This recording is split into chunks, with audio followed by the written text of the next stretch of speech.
হবে, জটিল কুটিলার দ্বারা নিয়ন্ত্রিত হবে। রাধারানী আছেন যাবতীয়। এখন ভগবানের একটা লীলা আপনার শ্রবণ করতে থাকুন। ওদিকে লীলা শ্রবণ করছেন, এবার আর একটা লীলা শ্রবণ করুন। একদিন শ্রী রাধারানী সখীবৃন্দ নিয়ে বসে আছেন। তখন ভগবান কৃষ্ণ বলতে, রাধে তোমার মনটা খুব খারাপ মনে হচ্ছে না? তা বলছে কৃষ্ণ, এই রাধে রাধে গোবিন্দ, আমার মনটা একটু একটু খারাপ সামান্য আছে। কেন? তাই এই বৃন্দাবনে সখীরা বলছে, দেখো দেখো শ্যাম সুন্দর, তুমি জানো না এই বৃন্দাবনের মাঝে রাধারানীকে সবাই কৃষ্ণ কলঙ্কিনী বলে। তুমি জানো না, খবর রাখো না? না তো, আমি তো খবর রাখি না। তাহলে তুমি তো জানো না তোমার রাধে কৃষ্ণ কলঙ্কিনী বলে সবাই। তাতে এটা তোমার ভালো লাগে? তা বলছে যে আমার আর ভালো মন্দ তোমার রাধাটাকে শুনে রাখো তো। তা রাধার মধ্যে আমার খুব ভালো লাগে, আমাকে কলঙ্কিনী বলছে ভালো, কিন্তু তার আগে তোমার নাম করছে। তাহলে আমার প্রাণ বন্ধুর নাম যদি আগে পড়ে, তাহলে পরে কলঙ্কিনী বললে আমার কোনো যায় আসে না। কৃষ্ণ কলঙ্কিনী, আমার সারা জীবন যেন আমাকে কৃষ্ণ কলঙ্কিনী সবাই বলে, তাতে আমি সন্তুষ্ট হই। রাধারানী পরম সতী সাধ্য রমণী বলার প্রয়োজন নাই, কৃষ্ণ কলঙ্কিনী বললে বলি আমার প্রাণ বধুর নাম করিবে, আমার প্রাণ বধুর নাম করিবে, এটি সংসার বাসি আমার প্রাণ বধুর নাম করিবে, আরে আমার নামের আগে বধুর নাম করিবে, আর কবে কলঙ্কিনী বলিবে, আমি জন্মে জন্মে এই নাম আমি শ্রবণ করিব, আমার মাঝে তুলে নিলাম কৃষ্ণ কলঙ্কির নাম, এই নামের আমি সার্থকতা করিব, আমার প্রাণ বধুর নাম আগে করিবে, এতে আমি সুখী থাকিব। আমার প্রাণ গোবিন্দ ভাবছে, ঠিক আছে রাধে, আমি গোবিন্দ তখন মনে মনে স্মরণ করছে, রাধে তোমার কোনো ভয় নাই, আমি কলঙ্কিনী নাম আর বুঝাইব, তোমার বৃন্দাবনের মধ্যে সতী শ্রেষ্ঠ সরস্বতী সাধ্বী রমণী করিব, এবং বৃন্দাবনের মধ্যে তুমি শ্রেষ্ঠ সতী হইবে, এবং বৃন্দাবন এদিনে সংসার বাঁচিব, তোমাকে মহা পবিত্র মহা সতী সাধ্বী রমণী বলিবে, আর তোমাকে কলঙ্কিনী বলিবে না। ভগবান কৃষ্ণ ছটফট অন্তর যাবি না। একদিন কৃষ্ণ মাতা যশোমতীর কাছে বসে আছেন, যশোমতীর কইলে, তা তো মা আমাকে কিছু ক্ষীরসর নবনী দাও। তা বলছে তোমাকে ক্ষীরসর নবনী তো কি বল দিলাম। তা বলছে মা ওতে হচ্ছে না, আমাকে আরো দাও। বলে গোপাল তখনই যখন আরো দাও দাও বলছে, তখন এই যশোমতীর সঙ্গী সাথীরা আরো অনেক ছিল। তার বলছে গোপাল তুমি তো ক্ষীরসর নবনী দেবে, তা তুমি একটু নাচো তো দেখি, তোমার নৃত্য দেখে আমরা ক্ষীরসর নবনী দেব, তুমি কেমন ছোট্ট দেখতে, খুব সুন্দর তোমার দেহ, তা তুমি একটু নৃত্য করতে পারো তো দেখি, তাহলে আমরা তোমার নবনী। তারা আচ্ছা ঠিক আছে। এখন কৃষ্ণ আমাদের গোবিন্দ জানেন এই নৃত্যের মধ্যে দিয়ে আমি শ্রী রাধারানী কলঙ্ক মানার নাম বন্ধন করি। এখন ভগবান কৃষ্ণ যখন নৃত্য শুরু করবে, যখন ভগবান কৃষ্ণ নৃত্য শুরু করে নন্দালয়ে জগৎবাসী বিশ্ব ব্রহ্মাণ্ডবাসী মোহিত হতে থাকবেন তার নৃত্যে, এবং ব্রজের জাতু লাহিড়ী গুণ, ব্রজের রাধারানী সহ ব্রজের সেই সখীবৃন্দ গুণ সহ শ্রীরাম শ্রীরাম দাম সুদাম মধ্যে মঙ্গল বটু সারা ব্রজের জন্য রমণী গুণ, ব্রজের ক্রীড়া গুণ সবাই হাতে ধরে কৃষ্ণের মহানৃত্য দেখি। এমন নৃত্য করতে করতে হঠাৎ নৃত্য দেখে বিশ্ব ব্রহ্মাণ্ড স্তব্ধ হয়ে গেলেন, আর কৃষ্ণ হয়ে গেলেন অচৈত। আর নৃত্য করিতে করিতে ভগবান কৃষ্ণ আর ধর্মত্ব দেহ হইয়া অচৈতন্য হলো। অচৈতন্য কৃষ্ণচন্দ্র ভূমিতে লুণ্ঠিত হইয়া পড়িলেন। যখন ভূ লুণ্ঠিত হইলেন ভগবান কৃষ্ণ আর যশোমতী আদি সবাই ছুটে আসলেন। যশোমতী কোলে নিয়ে দেখে কৃষ্ণ চৈতন্য হয়েছে, নাসায় তুলো দিয়ে দেখছে তুলা উঠছে না, প্রায় মৃত্যু সময় হয়েছে। তখন ওই রাজ্যবাসীগণ ব্রজবাসীগণ সবাই মহাকরুণার্তনাদ করিতে লাগিলেন। সেই করুণার আর্তনাদ আর এখানে সংসারবাসীগণের সবাই সেই করুণার আত্মনাদ, সবাই সেই দুঃখে দুঃখী হয়ে গেলেন। কারণ কৃষ্ণ যদি জগতে না থাকে, কৃষ্ণ এই ঘর মুক্ত দেহ কোলে নিয়ে মাতা যশোমতি হাত কৃষ্ণ হাত কৃষ্ণ বলি করুণা আত্মনাদ করিতেছে, আমার কৃষ্ণ কোথা, কৃষ্ণ কোথা। মানে মাতা যশোমতি অচৈতন্য হয়ে গেলেন। এখন ভগবান কৃষ্ণ ভাবলেন, তাই তো এবারে একটা পন্থা করিতে হইবে। ভগবান কৃষ্ণ অদূর থেকে একটা বৈদ্য রূপ ধারণ করেছে, একটা বৈদ্য রূপ ধারণ করেছে। বৈদ্য মানে কি? ডাক্তার। ডাক্তারি ব্যাগ ঘাড়ে নিয়ে ওই পাড়া দিয়ে যাচ্ছে। আপনারা আগেকার দিনে ডাক্তারদের চেম্বার থাকতো না, ওই পাড়ায় পাড়ায় চিকিৎসা করতে হতো। আমরা প্রথম জীবনে তাই করিয়াছি। এখন পাড়ায় পাড়ায় কোনো চেম্বার ছিল না ডাক্তারদের, ছিল আপার লেভেলের খবর প্রপারে অর্থাৎ কিছু থাকতে পারে। এখন এই পাড়া দিয়ে কবিরাজেরা ডাক্তাররা কিন্তু যাতায়াত করতেন। এখন ঠিক ওই সময় যখন মাধ্যাহ্নের সময় কৃষ্ণ অচেতন হয়ে গেলেন, ব্রজবাসী মন তখন শোকে তাপে বুদ্ধমান হয়ে পড়ে গেলেন। এবার ওই বই তুলেছে, আমি বৈদ্যরাজ, তোমাদের কোনো কারো অসুস্থ আছে? কেউ কি অসুস্থ আছে? আমি চিকিৎসা করতে জানি। কে কি অসুস্থ আছে? দেখেছেন তো ভগবান কেমন? সেই ভগবান কৃষ্ণই, ভগবান কৃষ্ণই পুনরায় আমার ডাক্তার হয়ে বৈদ্য হয়ে আসছে ঠিক সেই যশোমতির বাড়িতে, নন্দ মহারাজের বাড়িতে। এখন নন্দ মহারাজের বাড়ির পাশ দিয়ে যখন যাচ্ছেন, ওগো কেউ কোনো অসুস্থ আছো? আমি ডাক্তার, আমি কবিরাজ। তখন এরা বলছেন, তাই তো আমাদের নন্দ মহারাজের ছেলে তো অসুস্থ, অজ্ঞান অচৈতন্য আছে, এই সময় একটা ডাক্তারের প্রয়োজন। সবাই ছুটিকে সংবাদ দিলেন মা যশোমতীকে ও নন্দ মহারাজের, যে একজন ডাক্তার কবিরাজ যাচ্ছিলেন থেকে, কারণ শিখে নিয়েছে। কারণ এই কবিরাজ এমন ধরনের কবিরাজ আছে, ঠিক সুসময় দেখা দিয়েছে, এই কবিরাজের কাছটা আমাদের অবশ্য কৃষ্ণ ঠিক পায়। সবাই জানতে কৃষ্ণ অচৈতন্য হয়েছে। এখন কৃষ্ণচন্দ্র অচৈতন্য হয়েছে এ কথা কিন্তু সবাই জানছে এবং বাঁচে কি না কৃষ্ণচন্দ্র দেখার। এমন সময় বৈদ্যরাজ যখন যাচ্ছে, তখন নন্দ মহারাজ বৈদ্য বলে, হে বৈদ্য মহারাজ, এই ডাক্তার, এই বৈদ্যরাজ, আপনি আমার বাড়িতে আসুন, আমার পুত্র অসুস্থ আছে, আমার পুত্র অচৈতন্য হয়েছে, তাই পুত্রকে বাঁচাবার দায়িত্ব আপনাকে। তখন এই বৈদ্যরাজ বলতে, হে নন্দ মহারাজ, আপনার কোনো চিন্তা নাই, আমার হাত পায়ে ভালো, আমি যে রুগী দেখি সেই রুগী বিজয় হয়, চিন্তা করবেন না, আমি খুব ভালো পুরোপুরি ডাক্তার।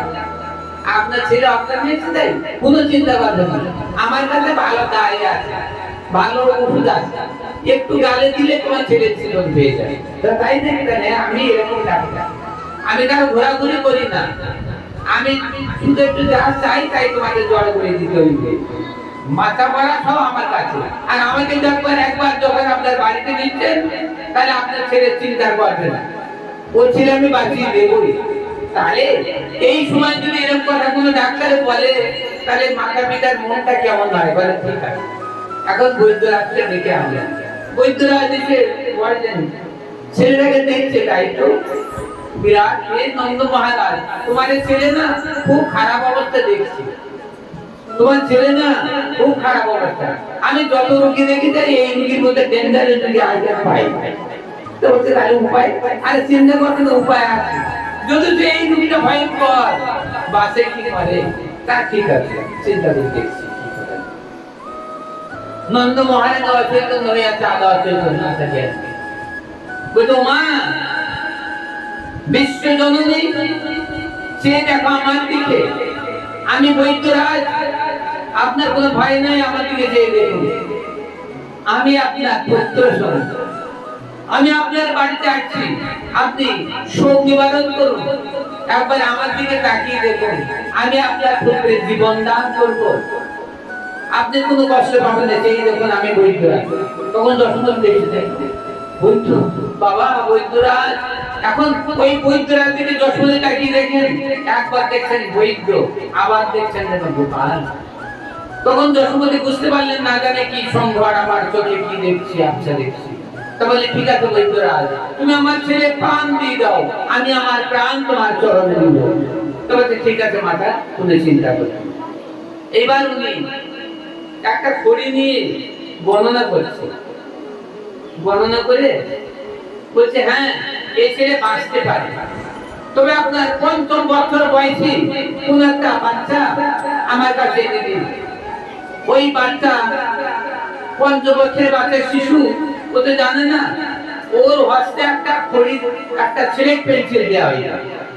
তাহলে ওই বাচ্চা এই বৃন্দাবনের মধ্যে যদি কোনো সতী সাধ্যের অমনে পায়, তাহলে আমার কাছে যে ওষুধটা আছে না, এই ওষুধটা গঙ্গা থেকে কোনো সতী নারী এনে সেই জলে গুলে যদি তোমার কৃষ্ণের যদি গালে দেওয়া যায়, তাহলে তোমার কৃষ্ণ বেঁচে যাবে। আর যদি সতী সাধ্যের অমনে না থাকে, গঙ্গা জল না আনতে পারে, তাহলে তোমার কৃষ্ণের কথা আমি বলতে পারি না, বাঁচে কি নয়, বাঁচে কি না বাঁচে বলতে পারি। তখন বলে ঠিক আছে, দেখি আমাদের বৃন্দাবনে অনেক অনেক সতী নারী আছে, তাহলে আমাদের কোনো সমস্যা নেই। রাধারানী বললেন না, যশোমতী বললেন ঠিক আছে, কোনো ভয় নেই, আমার বৃন্দাবনে অনেক সতী নারী আছে। তা ঠিক আছে। এখন এই সতী নারী যখন সতী নারীর কথা উল্লেখ করেছে, তখন জটিলা কুটিলা ওনারা কিন্তু সতী নারী রূপে জগতে প্রভাব বিস্তার করিয়াছে। এখন তখন ওই জটিলা বলছে, এইবার আমাদের উঠলে হতো না, কারণ আমরাই তো জগতে, এই জগতে আমরাই তো সতী নারী, তুই আর আমি দুই মাকে। তাহলে হ্যাঁ মা, এইবার ভালো একটা দিন এসছে, দেখি বৈদ্য কি বলে, দেখি শুনি। তা বৈদ্য বলছে, যদি কোনো সতী নারী হয় তিনি সংসারের মাঝে, সেই এই শতছিদ্র কলসি নিয়ে গঙ্গা বাড়ি, এই যমুনার বাড়ি আনয়ন করবে, সেই বাড়ি দিয়ে আমার ঔষধটা গুলে কৃষ্ণের গালে দিলে কৃষ্ণ বেঁচে। তখন কুটিলা তখন বলছে, ওমা তাহলে আমি ওর তো, তাহলে হ্যাঁ তুই ওর, তুই তো আগে, তুই তো আমাদের দলের মধ্যে, তুই তো বেশি সত্যি।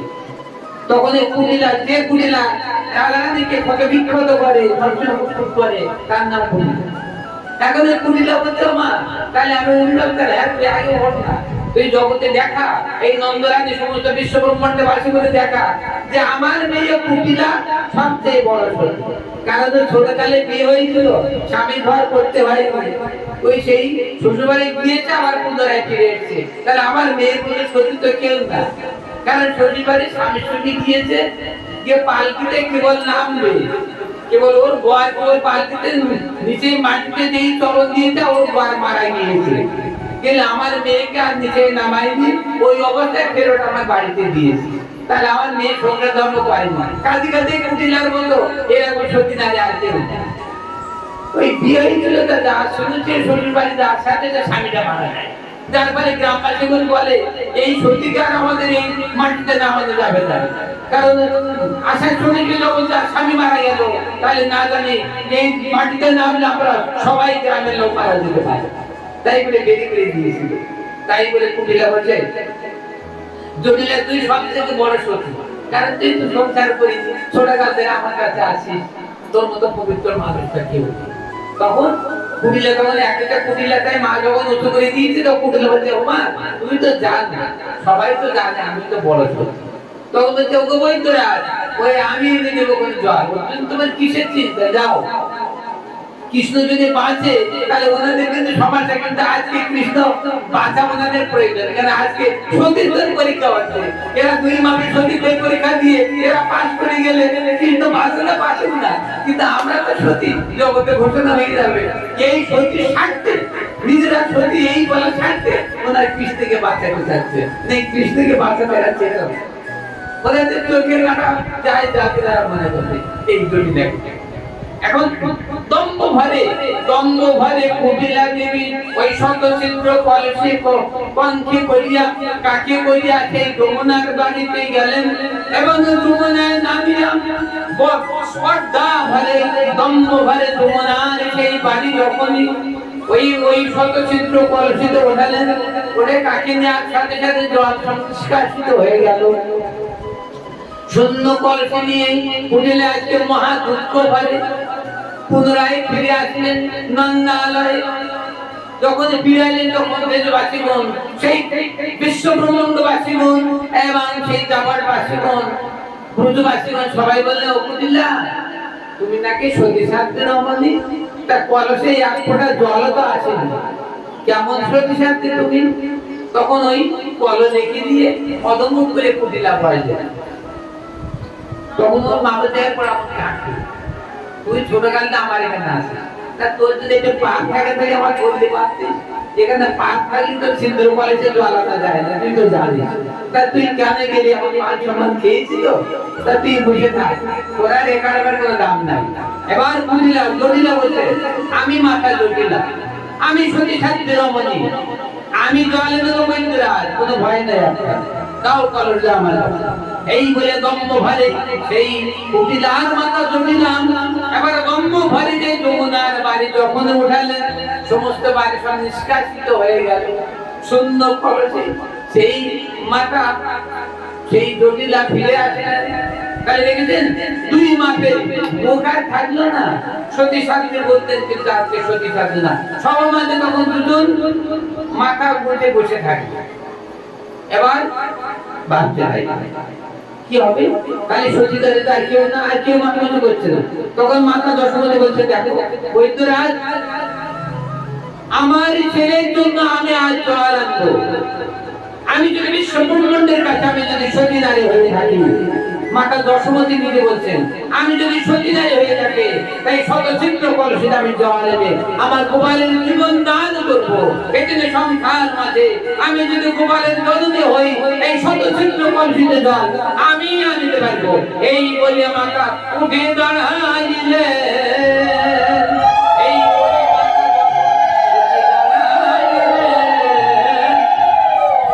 তখন আমার প্রাণ গোবিন্দ অচৈতন্য ভাবে প্রাণ গোবিন্দ দেখিতেছে, আমার মাতার তো অসম্মান করা যায় না। এই দশমাসে আমার মাতা পরম সতী সাধ্যের রমণী, আমার মাতা যদি জল আনিতে যায়, তাই মাতার মহিমাকে ম্লান করা যাইবে না, তাই আমার রাধারানীর মহিমা প্রকাশ পাইবে না। এই কথা ভাবিয়া গোবিন্দ মনে মনে ভাবিছে কি করা যায়।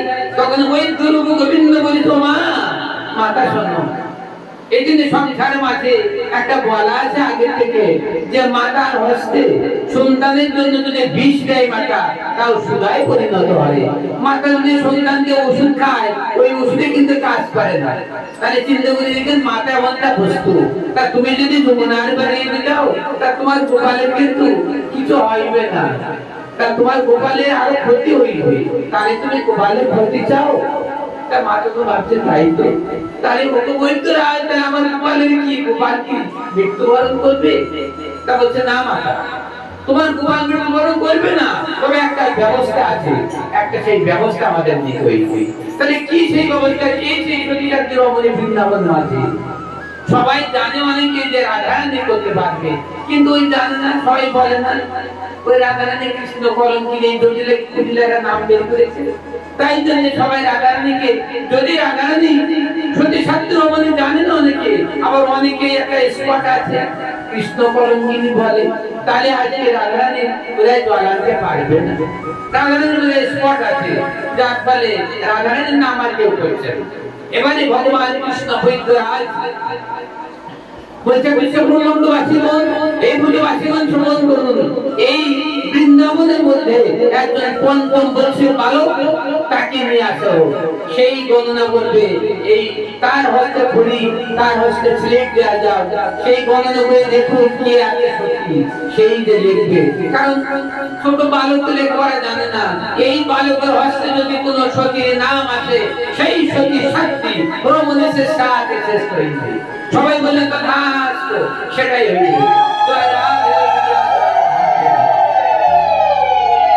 এবার বৈদ্যরাজের অনুমতি ক্রমে পঞ্চম বছরে একটা শিশুকে আনা হইল, যার হাতে খড়ি দেওয়া হয়েছে। এমন একটা শিশু খড়ি নিয়ে প্রথমে সেই পঞ্চম বছরের শিশু বোয়া দিল। যখনই বোয়া দিল, তার খড়িতে বোয়া লেখা হইল।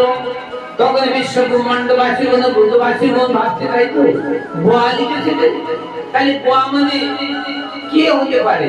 সতী সাবিত্রী সতী রমণীর প্রথম অক্ষর দিয়ে আছে বোয়া, তাহলে বোয়া বলে কি হতে পারে? ছয় ভাবছে এই আমাদের ব্রজের মধ্যে বোয়া দিয়ে কার নাম আছে? ছয় ভাবছে তাই তো বনলতা, বন বিহারিণী, তারপরে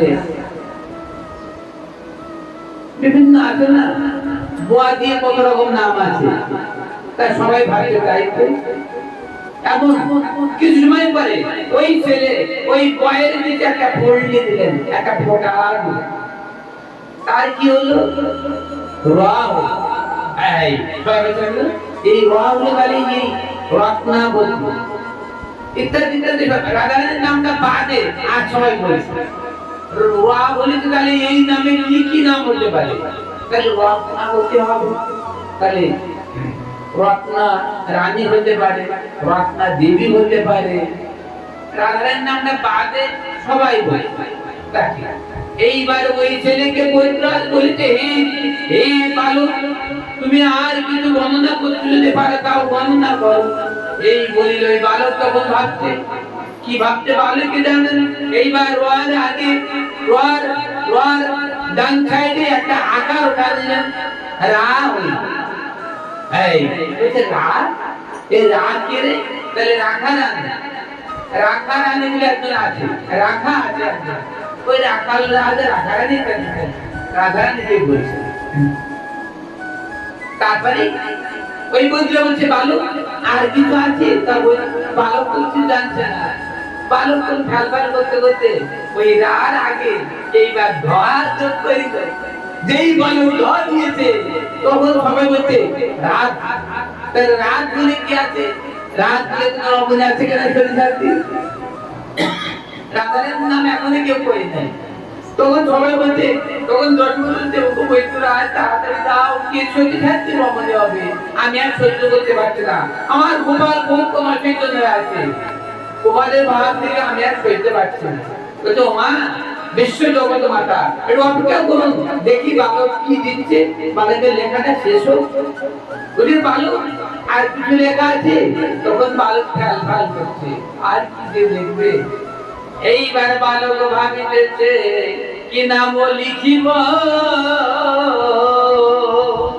আর পরি করে বালক যেন আর দাঁড়ায় আছে, আর বৈদ্য রূপে ভগবান কৃষ্ণ বসে আছে,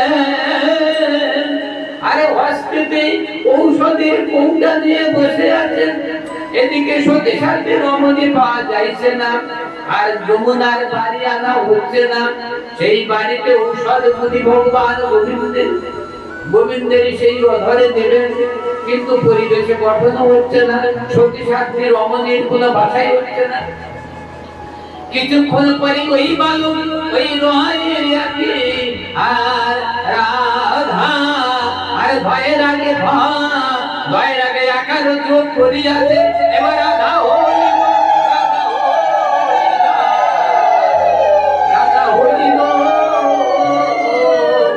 রাধা নাম যেই বালক আর চিত্তে লিখিল, আর রাধা নাম যেই বালক আর চিত্রতে লিখিল, আর ব্রজবাসী কোন তবে আর জয় ধ্বনি হরি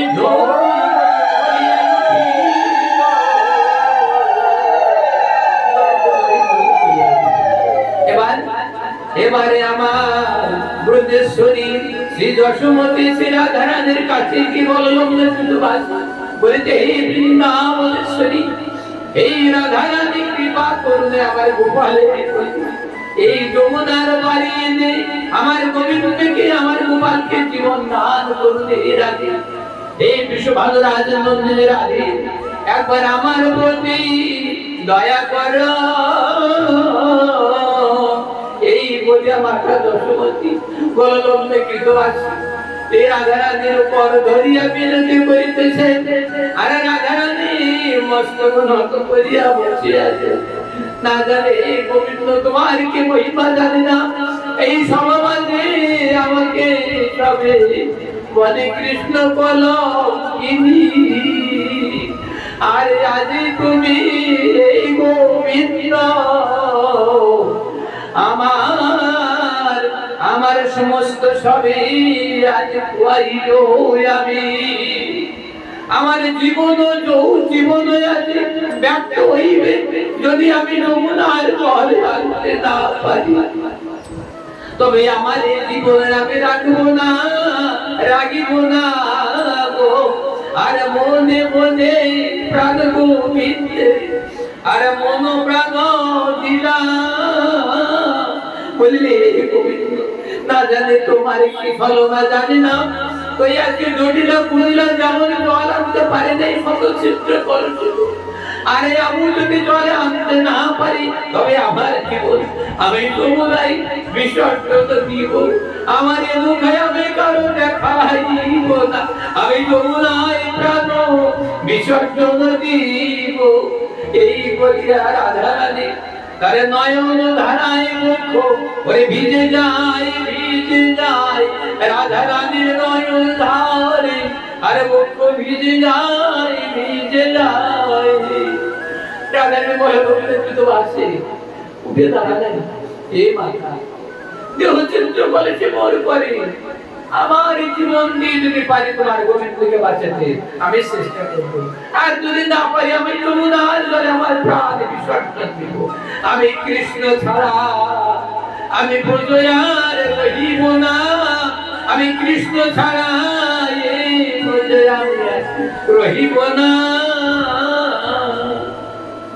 আমি আর ফিরে আসিব না এই বলিয়া গোবিন্দের কাছে প্রাণ নিবেদন করিয়া শত সিদ্ধ করেছে সে রাধারানীর পক্ষ করে দিলেন আর ধীর ভাবি বজ্রন্ড কামিনী রাধে সেই যমুনার দিকে গমন করিলেন আর যমুনার করিল যে হে যমুনা তবু বাড়ি আমার শত সিদ্ধ করেছেই হতো আমি গোবিন্দের প্রাণ বাঁচাবার লাগি না জানি গোবিন্দ কি ভাব করছে আমি তা জানি না হে প্রাণ গোবিন্দ যদি আমি আজ সদচিত্ত বলেছি চলে আমি যদি পক্ষ বলে নিয়ে যদি আমি তোমার কাছে না দিতে পারি তবে আমার যেন যমুনার পক্ষে আমার মৃত্যু হয়ে যায় হে যমুনা তোমার পক্ষে আমাকে গ্রহণ করিও আমি আর দেহয়ার রাগিব না গো আমি আর দেহয়ার রাগিব না গো আমার এই কলঙ্কিনী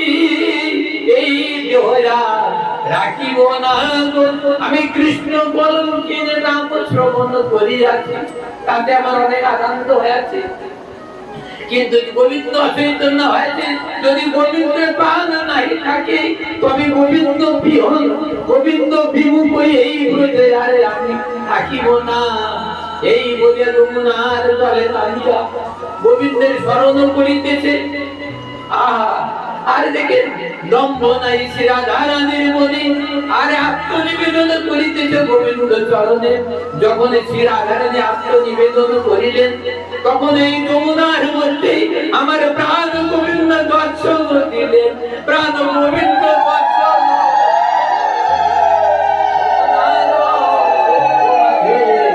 সেই যমুনা জল মাঝে গোবিন্দ দর্শন দিলেন সেই নবকৈশোর নটবর ভঙ্গ ভঙ্গিম কৃষ্ণ আরে হস্তেতে মোহন মুরুলি দিয়া দর্শন দিয়ে বলে রাধে তোমার ভয় নাই তোমার ভয় নাই আরে ভব ভয় হারি আমি ভয় নাই ভব ভয় হারি আমি ভয় নাই ওই শত ছিদ্র কলসি জল গঙ্গার যখনই উঠাইলেন যখনই সেই জল ভরিয়া পক্ষ করে দিলেন এক বিন্দু জল নিষ্কাশিত হইল না ওই যমুনা জল নিয়া গোবিন্দ নাম করিতে করিতে আরে এর আগে এই প্রজগুলো মাঝে আপনারা সবাই শ্রবণ করুন এই প্রজগুলো মাঝে শ্রী রাধারানী ছাড়া আর এক মহান সতী আর কেউ নাই সতী সাধ্যী রমণী এজন্য সংসার মাঝে শ্রী রাধারানী পরম সতী সাধ্যী রমণী ওই সেই গোপাল রূপে আজ বৈদ্য ঘোষণা করিলেন এবার ওই জলে কমলে এই বদন কমলে কেবে কেবে এই ঔষধি দামাল রূপে সেই গোপাল অসিতে হে প্রাণ এই সব মাঝে চাহিয়া দেখিলে আইলে তখন সবার সঙ্গে রাধে গোবিন্দ রাধে গোবিন্দের